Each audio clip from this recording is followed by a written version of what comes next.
Another day, another predictable move. Read this.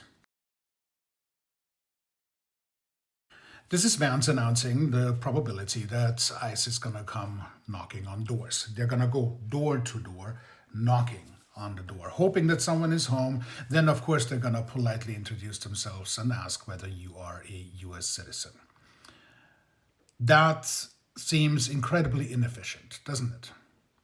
Even when Noam already announced that she might send thousands of more of those thugs to the Twin Cities, it's still inefficient to go door knocking. It doesn't make sense. But you know what does make sense? When you start combining tactics.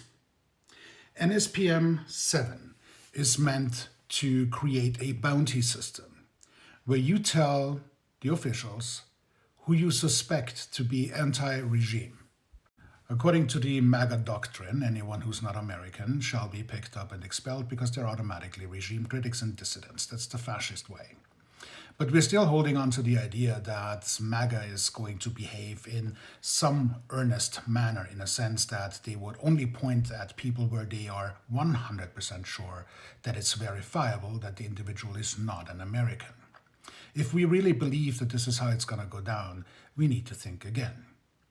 They are going to point at anyone who is disagreeing with their worldview, with fascism and blatant Nazism. We've seen this before when bounties were offered to rat someone else out, and you're going to quickly find out that even your family member is going to point at you when there is a reward on the line. And that is how ICE is going to find people. They're going to go with the reports encouraged by NSPM 7. They're going to hand out checks, and they're going to round up people. Why? Because we've seen it before, and that's what's in our near future.